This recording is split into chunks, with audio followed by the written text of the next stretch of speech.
Hi, everyone, and welcome back to The Wheelchair Activist. This is a podcast hosted by me, Emma Vogelman, where I talk to some amazing disabled people and some amazing allies of the disabled community.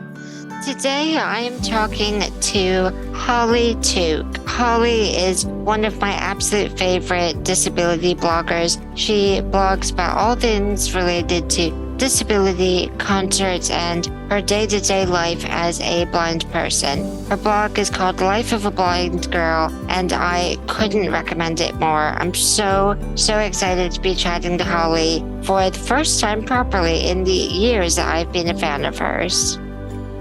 I did have my down days, and I did have days when I was really confused and I thought, what am I doing? The world isn't accessible. But also I thought, I want to document this. I think by opening up the world to assistive tech and allowing, in a way, assistive tech into our lives, whether you have a disability or not, you're opening up the world for disabled people and you're normalizing this technology.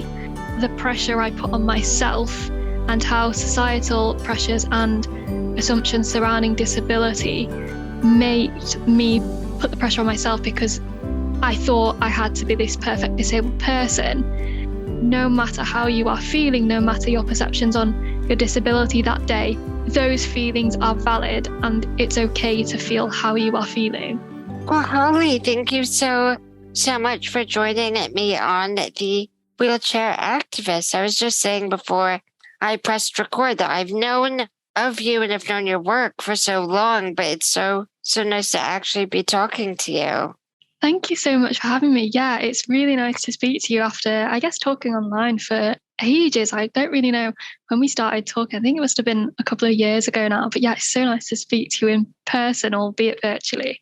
Yeah, it's so strange. I was trying to think of a time frame as well, but I think I first became properly aware of you and your writing when I joined Scope, because you have been a fantastic blogger for Scope sort of digital platform, which is called The Big Hack. You've written a lot of really amazing articles about sort of navigating the web with a visual impairment. But if you want to give our listeners a little intro to you and what you do, that would be fantastic. Yeah, of course. So hi, my name's Holly. I am a disability blogger, freelance writer. As Emma just said, I've done a lot of articles for The Big Hack, which is honestly amazing. I always love writing for The Big Hack. And I also, aside from the blog, my day job is that I work within the charity sector as a social media officer. And thanks to my disability activism and blogging and all of that good stuff, it really helped me, I guess, find my love for communications, social media, and that was the path that I really wanted to lead down, and I knew where I wanted to go. I started that role in September 2021, so it's been a year now. And prior to that, I actually worked at a university as an assistive technology advisor.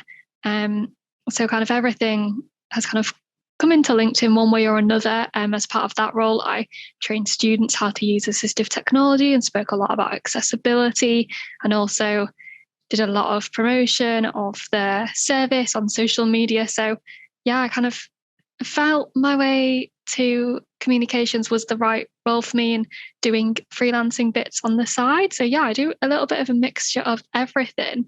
And away from the blog and the writing and the activism, you can usually find me listening to music, pop music in general, kind of more specifically, reading a good audiobook or at a concert, or just spending time with my family and friends. What a lovely intro. It's funny because so much of that really overlaps with sort of my story of how we sort of fall into these careers almost by accident, really. And of course, so much of what you and I have bonded over a lot is our love of live music and stuff like that. You actually just recently wrote an article for me over on The Big Hack about your experience of trying to buy concert tickets with someone with a visual impairment and trying to use a big name ticketing website. And I'm so nosy. I just had to ask you who you were going to see. Even though it wasn't really relevant, it's not the artist's fault, but I was just curious, who you were seeing. And I just think that what an interesting career you've had going into sort of from assistive tech into communications. Like, what was it that sort of prompted that shift for you? I know that you said you promoted the program on social media, but sort of, yeah, how did that come about? Yeah, it's a really interesting one. So as a bit of background, I actually did a degree in children, young people, and families, which is a really long course title. But essentially, it was a mix of sociology and psychology. And whilst doing that degree, I went through a various number of career paths I saw myself doing and wanted to do. So that ranged from teaching to social work. And then I decided they weren't for me. And towards the end of my degree, I thought, well, I do kind of some disability activism. I'd started my blog and I thought I really just can see myself, pardon the pun there, doing something within the world of disability. And I didn't know what, because to be completely honest, I'm from up north and there aren't that many disability related jobs up here. And pre-pandemic, home working, it wasn't what it is now. And we're very lucky to be home working. And I was just thinking, oh, what am I going to do? Would love to be in London, but I'm unfortunately not in London yet. And then a role within assistive tech came up. And I thought, well, I've done a lot of volunteering within the world of assistive technology. I've done various accessibility bits and bobs, and I have a keen interest. And I got that role, and it was fantastic, and I loved it. And then whilst doing that part-time job, that was when I got into freelance writing and did more disability activism and used my social media platforms in that way. Social media is a place for me where I share my experiences, try to use my platforms to raise awareness and educate others. And essentially that was the element of, the two strands of my work that really gave me the buzz. And I thought, I want to tie these together, but how can I do it?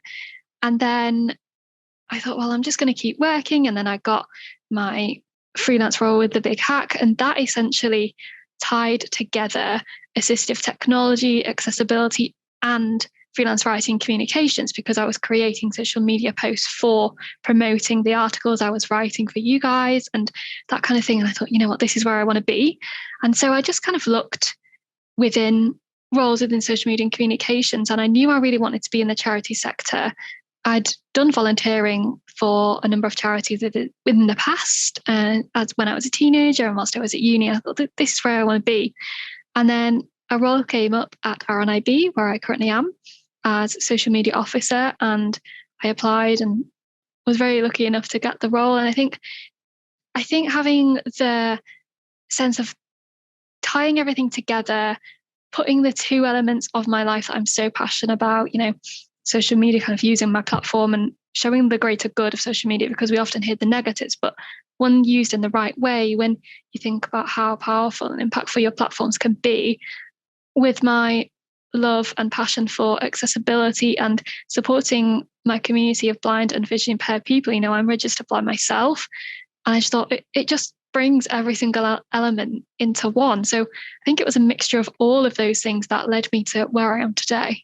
What an interesting career path, really, and all of the opportunities that sort of came up at the right time and sort of spoke to you in different ways led you to where you are now. And I really am curious about this, because I don't think it's something that you and I have hugely talked about, but that you might have written about. But did you go into university thinking that you wanted to do something with disability, or sort of was there a moment that made you think, okay, this is an area that I want to explore professionally? Yeah, I'm so glad you asked that anyway, because this is something I think I'm so keen to get the message across, that there's a lot of pressure when you start university or when you finish sixth form, college, or whatever you go on to do after school, that once you've done that, you have to go on to have a career within whatever field you're doing next. So you say you study a particular course at university, that's what your whole life is mapped around. And I'm very much proof of that. When I went to university, I did not know what I wanted to do. I did not have in my mind that I wanted to work within the field of disability at all. When I started uni, I go as far as saying I was probably a very different person. My attitude towards my disability were completely different. I didn't see the whole beauty of my disability. I didn't see it for what it is today. And it's at uni that I really started to grow as a person and as a disabled person. And that's when I thought, you know what? I want to use my experiences. I want to work within the world of disability and to support people who have gone through similar experiences to me, are just like me. So no, I did not have that in mind at all. But I'm so glad I did, because I'm so glad I found my path. And I think if I could go back to uni now, I would probably do a very different course. I mean, that's not to say I didn't love my course, because I absolutely did. And I wouldn't have changed it for the world. But I think knowing what I know now, knowing where my career has taken me, what path I want to be on, I think I would have definitely done a different course that maybe would have helped me get there quicker, who knows, or given me more skills. But yeah, I did not have that career path in mind. So it's really strange how it works out in funny ways, isn't it? Yeah, it really is. And I'm really curious as to what the experience was like for you supporting students find assistive tech. And I think, can you give our audience a little bit of an overview of what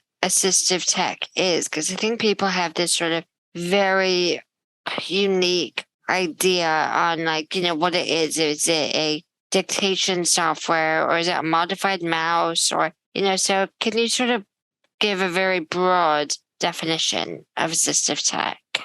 Yeah, of course. So I would say that assistive technology is the range of software, tools, and devices that people use to access everyday technology. So that could be things like computers, mobile phones, tablets.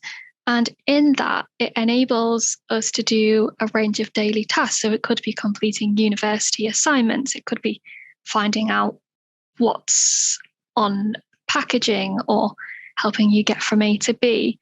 And assistive technology is essentially both equipment and software. So right now, at the minute, I am using a standard Windows laptop with a screen reader called JAWS.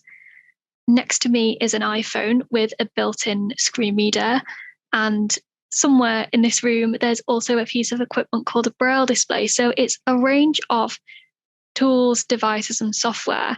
And I said that people use because there seems to be this misconception that disabled people use assistive technology and it's solely for disabled people, but not necessarily. Everyone can use a range of assistive technology and devices because, it can benefit everyone.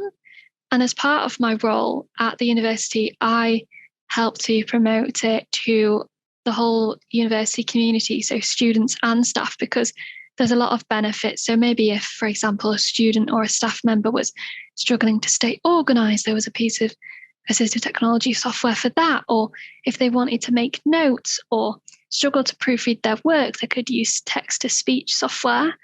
And it's basically for everyone. There's something out there that we can all use and all benefit from. And I think, people have different requirements when it comes to assistive technology. So I'm using a screen reader. And that's not to say that's solely for people who are blind or visually impaired. People who have dyslexia, for example, may use a screen reader. So it's about finding the tools and pieces that work for you, and remembering that it's not just for disabled people, it can be for anyone.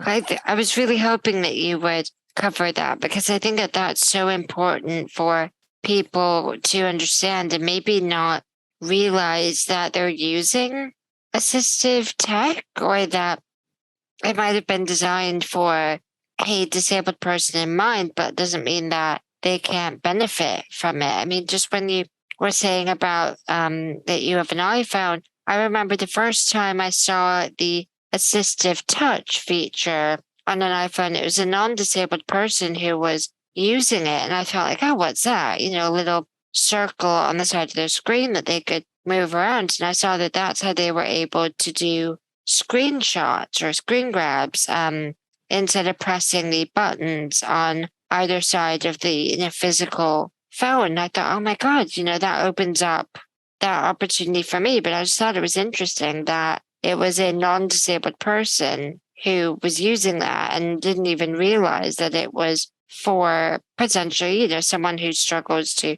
press buttons or to reach the top of the screen or whatever it might be. And they were just using it because they thought it was easier. Yeah, that is really interesting.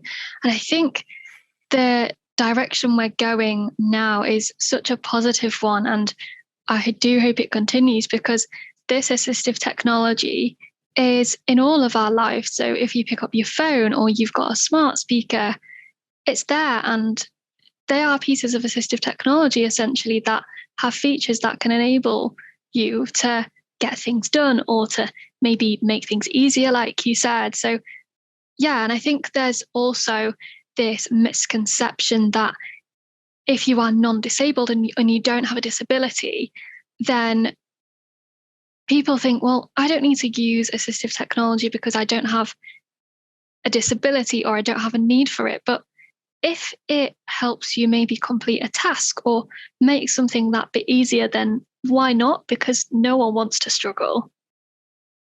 Completely agree. And I think people may not even realize that, just when you were listing some of those other examples you said about a screen reader helping you as a blind or visually impaired person, but also someone with dyslexia, I thought, well, what if you're the type of person who just happens to absorb information better from hearing it rather than reading it? Or it could be the other way around, where, you may want to use a different type of software. Everyone's different and everyone absorbs information differently and communicates information differently. So why would we not want to explore software or pieces of equipment that can help us do that in the best way for us? Yeah, I completely agree with you. It's just, 100% in. We always want to do things that can make our lives easier or help us in any way possible. And I think by opening up the world to assistive tech and allowing, in a way, assistive tech into our lives, whether you have a disability or not, when you really think about it, you're opening up the world for disabled people and you're normalizing this technology. So for many of us, some of the more specialist software that isn't built into our phones or computers, it can be expensive. But when people are aware of assistive technology and the benefits it can have, it then removes the barriers of, well, I can maybe get that for a member of my staff or a colleague, or I can help a family member get access to something they need, and without having those stigmas attached to it.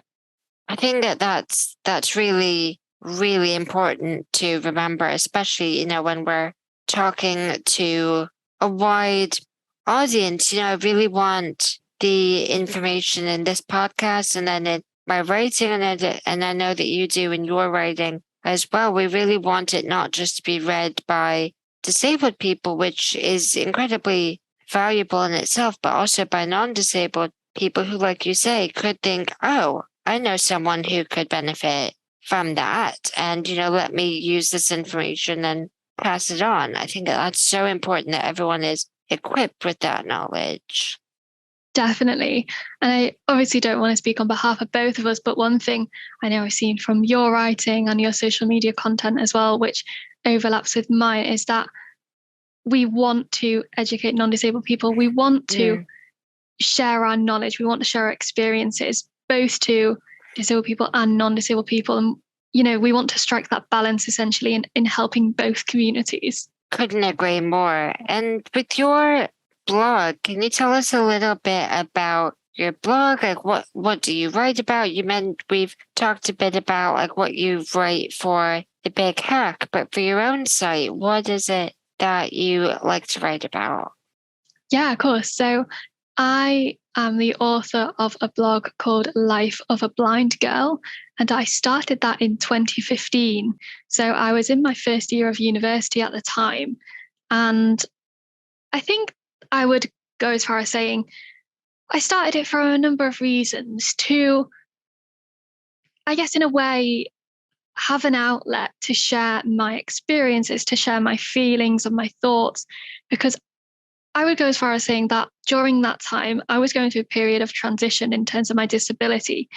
I was going from a time when I'd just finished sixth form, was into university. Sixth form was a really difficult 2 years for me. And, I'll hold my hands up on, I will admit that in terms of disability related things, because I felt so different to my peers and everyone was sighted and I was the only blind person. And in some ways, I guess I resented that. And then when I went on to university, I started to really see the light and really find people that not only saw my disability, but also saw me. And they kind of completed the jigsaw. And then that made me and my whole outlook on my disability completely change. I went from, having a very much, well, why am I so different? What do I need to do to fit in? To I'm going to embrace these differences. And I took on a more of a social model of disability approach. And I wanted to share those feelings because, you know what, I did have my down days and I did have days when I was really confused and I thought, what am I doing? The world isn't accessible. But also I thought, I want to document this and I want to share how I'm feeling right now, to look back on and think, you know what, how it's changed. And I'm really proud of the milestones I took. But the main overarching reason I started is because I wanted to raise awareness of disability. I wanted to share my experiences of education as just living as your pretty much average girl in her 20s who was, just happens to be blind. And on my blog, I think you can probably tell that from my content. So I talk about all aspects of living with a disability, from university to employment to my everyday experiences of accessibility or a lack of accessibility, sharing tips and advice on making social media accessible, making blogging accessible, to your documents and how to be a good disability ally, to the more everyday things like a day in my life. And particularly as well, one thing I started to do a few years ago is share my concert experiences, because although not specifically disability related, access at concerts, like we've already said at the very beginning, is a really big element. And I love concerts and accessibility is a huge part of that. So I started to document my experiences on my blog. So yeah, it's pretty much a mixture of everything in my life. I was looking at your blog, obviously, before this, and I really was hoping that it'd be a way for me to bring up that on your homepage in the area that you have concerts, that box for you to look at that contact, there's just casually a picture of you with Shawn Mendes. And I just thought, you would go. Yes. I love that was like, such a good example of, this is me at a concert, but this is such an amazing picture. But there's this one particular piece that has really stuck with me that you wrote, and it's about trying to be the perfect disabled person and sort of the difficulty that comes with that. I was wondering if we could explore that a little bit. I don't, it's probably been a little while since you wrote that piece, but just really stuck with me because I think a lot of disabled people will feel pressure. And I know that I do. And obviously I don't want to speak for everyone, but, just what you were saying about how you have down days, same as everyone else. I sometimes feel like there's a pressure as a disabled person, particularly an activist and an advocate like you and I, that sometimes it's bad to mention those. We're meant to be positive and we're meant to be upbeat and tenacious and all of that. But what inspired you to write that piece? I think it was a number of things. As you just so perfectly put it, it was that feeling of, yes, us activists who use our platforms in this way, we do have down days, and that is okay, because at the end of the day, we are human. We are just disabled people. And although we choose to speak about our disability in such a way, it doesn't mean to say that we love it every single day of the year, 365 days a year, 52 weeks. We have those days where we're completely sick of the lack of accessibility. It does our head in. We get frustrated about not being able to access a website or something like that. And sometimes it's just the small things that really get to you. And it was that. And also, I was reflecting on my life so far. So I wrote that piece not long after I'd started my current job, and looking back to how my views on my disability had changed, in the fact that I spent so many years, and yes, I still do, of trying to prove myself to others, trying to prove that, oh, I'm worthy of having a job. Oh, I'm worthy of going to get this grade. Oh, I need to work harder than my sighted peers, because if I don't, then I'm going to be left behind. But also the pressure I put on myself, and how societal pressures and assumptions surrounding disability made me put the pressure on myself, because I thought I had to be this perfect disabled person.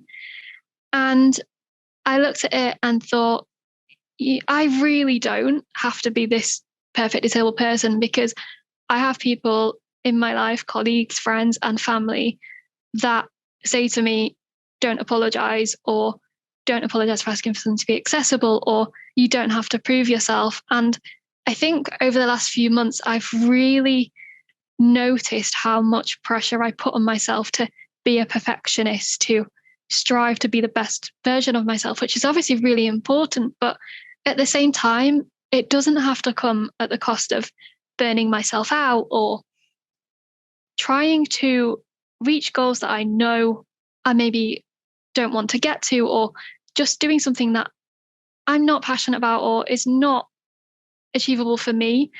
And as well, the thing of, I'm not perfect, and I'm never going to be the perfect disabled person, because no one is perfect, whether you are disabled or not. There's no such thing as a perfect person. And I think the overlapping element of disability and just being, again, a girl in her 20s really stood out, and how those things came together, because I think it was a moment of realization that, okay, I tried to prove myself and I try to do whatever I can to get to where I want to be in life, but it doesn't have to come at being a perfectionist, because ultimately it's just exhausting. Yeah, it really is. And so much of what you just said, I was thinking, yeah, exactly how I feel. And it's that I do need to constantly, exactly as you said, to be better than your non-disabled peers, because you think that, your employer's taking a chance on you, or it's a gamble. They could have gone with, a non-disabled choice, which stereotypically people view as the safer choice. And how did you get to the point of being like, okay, I see that pressure. I acknowledge that pressure. I'm going to choose not to listen to it anymore. I think I'm still on that journey, and I think I 100% can say that I have those days when that pressure does win at times.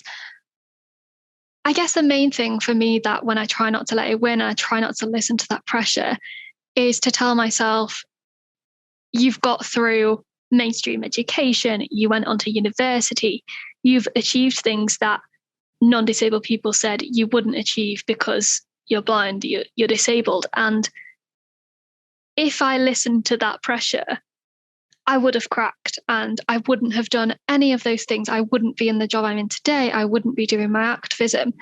And I just remind myself of the things that I'm worthy of doing what I'm doing, and celebrate the small things.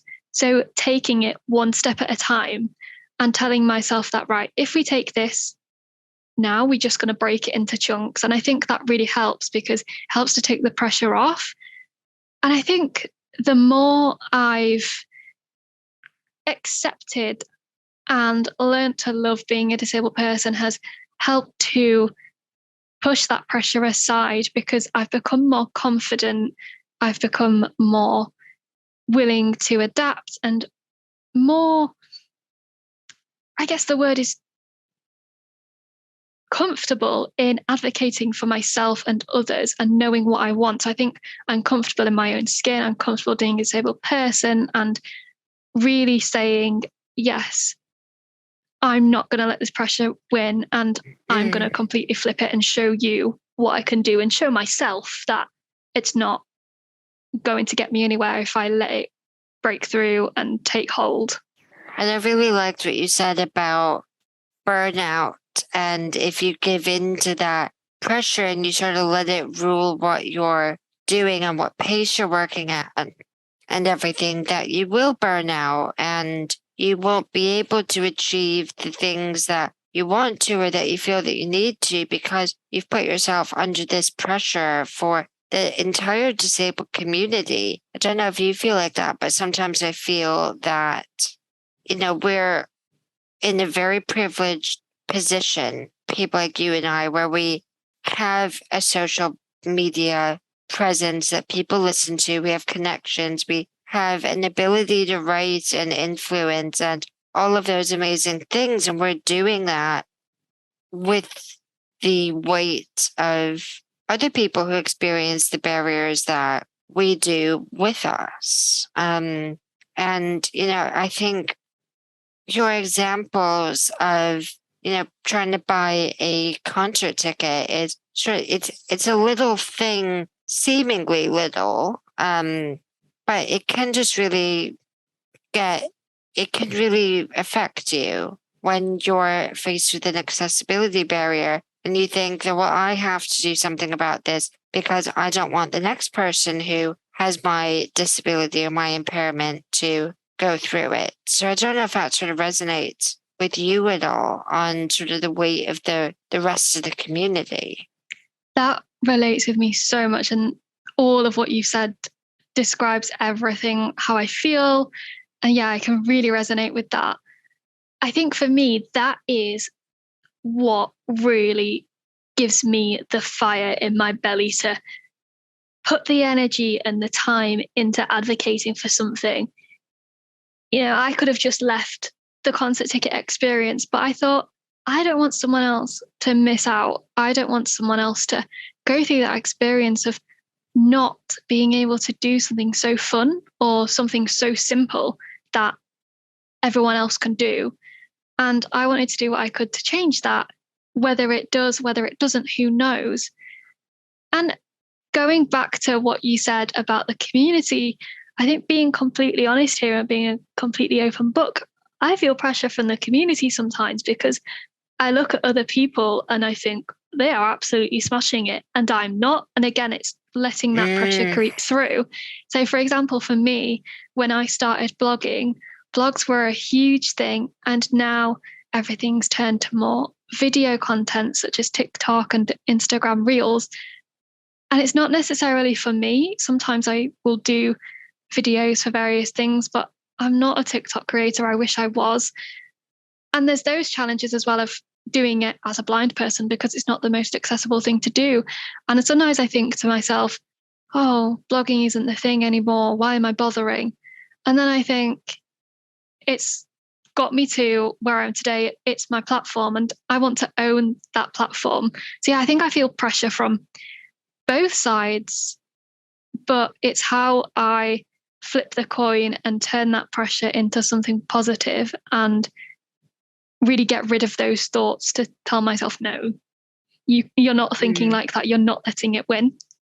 Yeah, I really get that. And I agree with the reels as well. Like I much prefer the type of content where, it might be an Instagram post that has text in it. And I feel the need to say, if you are going to do a post like that, please do put the text in the alt text function on Instagram, and same with Twitter as well. But I really prefer written content and sort of absorbing things that way. So when you were saying, oh, is the blog worth doing? I was thinking, oh God, please still do it because I really do love the content that you make. And I remember, I know that been talking about it, but the piece that you wrote about being the perfect disabled person, I really just read on the right day when I just really felt like I wasn't doing enough, or I constantly have feelings of being a bad disabled person for, exactly what you said earlier about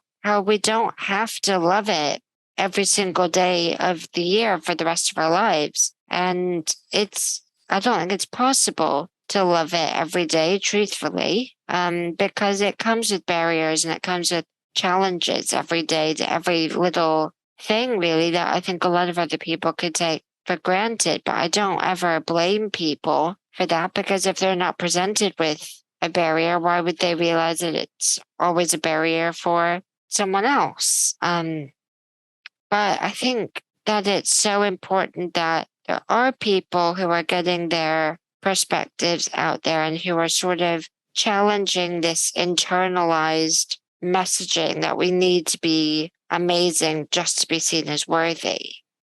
Yeah, completely agree. And we talk a lot about internalized ableism. I think internalized messaging is something we should be speaking a lot about more, because it is so important and it's a part of everything we do. We've both had experiences, say in our jobs, for example, or online, when we've felt like we aren't a good enough disabled person, or like we're not doing enough.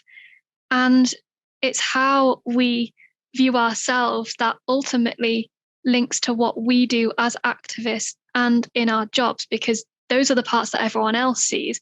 So if we're saying to ourselves, I'm not a good enough disabled person, that is going to reflect in everything else we do. And I think us having this conversation now hopefully will make people realize that it's okay to have your down days. It's okay to have those days where you think, this is rubbish. I'm really frustrated. I'm just going to do something for me. And alternatively, it's okay to have them days when you think, you know what, I'm going to show the world what I'm made of. But I think it's about finding the balance between the two and knowing that no matter how you are feeling, no matter your perceptions on your disability that day, those feelings are valid and it's okay to feel how you are feeling. That's so, so important. And I really want anyone who's listening to this, if they are disabled or they have an impairment, to really hear that, because it's so easy to forget and sort of feel that you're not being everything that you could be to either yourself or to the community, but your feelings are really, really valid. And yeah, you couldn't have put it better. Thank you. And the thing is as well, the community care. So Yeah. for example, we care about each other and we can relate to each other. And if you're feeling like you maybe want to talk about an amazing experience you had in terms of accessibility, go for it. If you want to let everything out and you're looking for some support, that's okay too. And reach out to the community, because everyone deep down, whether they share it or not, completely gets it. Oh, 100%. I have found the best friends in the disabled community with, people like you who I've never spoken to properly. I've never met in person, but, I know that you understand what my life is like better than a lot of people who I do see every day. And the community can provide such peer support and that level of understanding. It's incredibly valuable. So absolutely, if anyone's listening to this and they feel that anything sort of sounds like them and they want to explore it, please do reach out to whoever is saying it, or if you read someone's blog or see a TikTok or whatever it might be where something hits you, because I presume this is the same for you, but when you get those messages, it really makes you feel that what you're doing is worthwhile. I always say that if I've impacted just one other person with some piece of content that I create, that I've done my job, really. Could not agree more. For me, those messages are why I do it, not the messages ultimately, but the reasons behind those messages. And I can't even put into words how it makes me feel. It's just the most incredible feeling. And receiving messages like that and knowing that people have taken the time out of their day to reach out and say, your blog post helped me, or thank you for sharing that because I feel the same, or thank you for being so open. It's just makes me think, yeah, I'm so glad I put that piece of content out or really bared my soul in that blog post, because there's nothing better than hearing you've helped someone else. Yeah, if you help one person, then yeah, definitely that I say my job is done too. Yeah, I really, really agree with that. And I want to sort of talk about your job now. So you're a social media officer as well as doing sort of freelance writing. I'd love to know a bit about what does an average day in your life look like? That's a great question. Yeah, so I work part-time within my current job. Um, those hours work for me because, as well as my vision impairment, I also have MECFS, which is a chronic illness. So that means I struggle with fatigue quite a lot. And it makes sure that I can manage that and as well do all the other things I do, and that I don't get burnt out and do too much, and can just keep a really good balance on everything and keep the lid on, basically. So an average day, my days are very varied. In the morning, I'll tend to do, when I get up, I'll tend to, do all the mundane tasks and get ready for the day. And then if I have time before work, I'll sometimes do a couple of freelance and blogging emails. Or if I need to, if I'm particularly struggling with fatigue, I'll rest before work, and then I'll log onto my work computer. So I work from home, and then I'll usually have some meetings about some campaigns or some upcoming content or projects. I'll probably work on some content, possibly deliver a training session on making social media accessible. It's a whole host of things. And I think the reason I love it so much is because it's so varied and one day is not the same. And a huge part of my role is helping the blind and partially sighted community. So what we would call community management is essentially when people reach out on social media, because it's often the first place people want to reach out to. Maybe they don't want to make a phone call, maybe they don't want to write an email. They want to use social media to reach out to an organization. We'll give them support and advice. And I think I'd go as far as probably saying that's one of my favorite, or if not my favorite parts of my role, because knowing that I'm helping others who maybe felt like me one time or who are looking for some support is just so rewarding. And yeah, so it's a real mix and no day is the same. But I love all of the aspects of my role. And then once I finish work at 5 p.m, I'll usually have a little rest, grab something to eat, and do some blogging or do a bit of freelance writing, or lucky enough to do something like this every now and then. And once I've done that, I'll usually take some time for myself later on in the evening and just make sure I wind down and recharge and rest a little. So yeah, it's a very mixed and full on day. Gosh, it certainly sounds it, but you sound very productive. I try. Yeah. But I think it's so interesting what you said about like the engagement on social media and the reaching out for support. And I think a lot of people don't realize that that is, like you said, where a lot of disabled people start, where they're trying to get information. Because if you think about it, if you are not familiar with other people in the disabled community, but you might know of like your organization, RNIB, who specializes in the type of disability or impairment that you have, following them on social media seems like a likely first step. So being in charge of how people interact with that content and how you can engage with people and respond to messages from people asking for support is really important, because it could be the first interaction that they really have with the community, really. Yeah. And I think that's what makes it so crucial. So we are sometimes the first point of contact, and it's how you build that connection and make sure that people are receiving any support they need, making sure that you're giving them the right support, giving them the right tools, advice, and ultimately to make their decisions to what they want to do next, and making sure they have all the info they need. So if someone is maybe new to a sight loss diagnosis or reaching out to Scope because their disability is quite a new thing, then they need as much information as they can have. And I think the thing about social media is we can provide them with the tools, advice, support, and information right at their fingertips, because there's so much info out there. It can often be overwhelming and know where to start. But the fact that we're here to help is, I think, probably a relief in some ways, because people think, right, I have this information now and I can, in a way, make headway in where I want to go next, and maybe start the next direction, go to the next step and start that journey, whatever it may be. And I'm really interested in your interactions on social media, particularly with your social media officer hat on.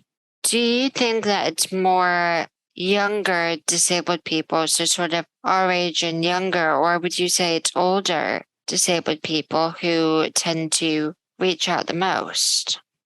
That's a really good question. And I feel like this is a really diplomatic answer, but it's the truth. It's a real mix. Mm.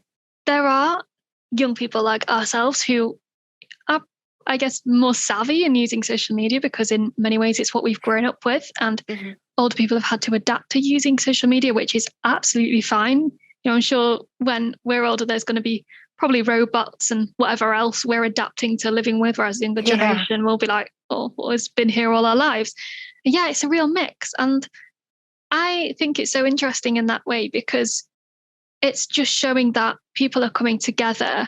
People are using the platforms that they feel comfortable with, no matter their age, to reach out, find support, and share their experiences often as well.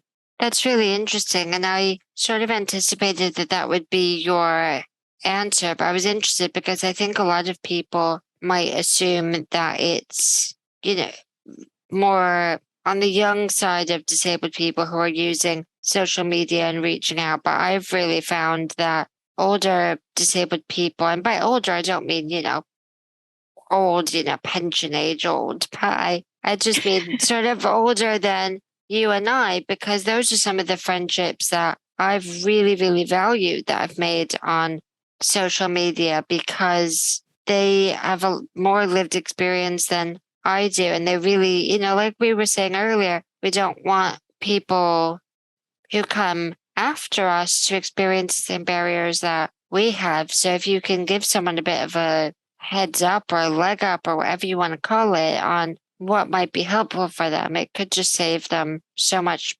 time and so much frustration. Yeah, couldn't have said it better. And we learn from each other. So as older people, they're learning from us, but ultimately we're learning from them as well. So I think it's a two-way thing. Yeah, absolutely. And with your own blog, we talked about people reaching out and how impactful that is to us as content creators. But where do you want to see your blog going? Because you said that you are freelance and you do work part-time. So what are your ambitions for the life of a blind girl? I'm definitely going to continue. So you're stuck with me for a while longer yet. Oh, love it. I think I just want to really keep sharing my experiences, keep raising awareness, educating others, and using my platform in any way I can, whether that's my blog, social media, or both. Yeah, I just want to continue what I'm doing. And I do really want to keep the freelance side of my life in a way, because it allows me to get creative, to use my lived experience in a way I typically wouldn't use it. Yeah, so I just really want to continue it, and hopefully getting more opportunities as they come, fingers crossed. And yeah, just see where it goes. I think that that's so exciting, though. If you don't have sort of I want to, be the next X blogger, vlogger, or whatever it might be, I think it's really nice to sort of see how something grows organically. And I mean, I can speak from my experience with the wheelchair activists, even though technically the wheelchair activist as a brand is less than a year old, but me as a blogger has been going since 2016. And it's so nice and incredible to see how things just evolve naturally and where things go in the direction that you go. I don't know about you, but I mean, some of the content that I've created more recently, if you had asked me if I'd be comfortable writing that X number of years ago, I would have said absolutely not. But it's so nice to, have that organic evolution. Oh, completely. Many years ago, for example, I wouldn't have wrote about being the perfect disabled person because I thought I had to be the perfect disabled person. And I wouldn't have wrote about going against that norm and going against that ideology because to me, I didn't see it that way. And another post I wrote fairly recently, I mean, it must have been a year or two now, is about disability and body image. And that was a really personally hard one for me to write about because it was something I was really personally struggling with at the time. And I really opened myself up there. And I think a few years ago, I wouldn't have done that at all. So I feel really proud to have grown and evolved in that way.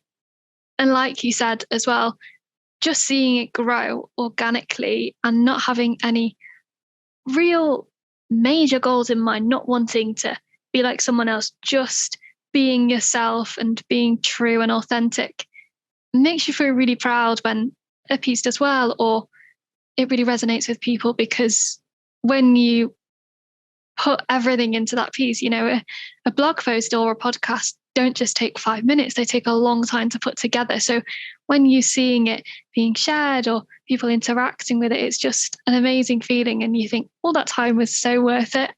Oh my gosh, yeah. I really agree with that. And the reward just feels so nice when you have really invested. And I just really want to say, when you were talking about the body image piece, I remember reading it, but I just was sitting here thinking as you were saying that, wow, she's brave. And God, I wish I could be that brave because that is a really amazing thing to be able to write about, as scary as it is. So I just want to give, I don't know, do the kids still say give you major props for that? They probably don't, but I really, really respect and admire that. And it's something that I wish I was brave enough to do maybe one day.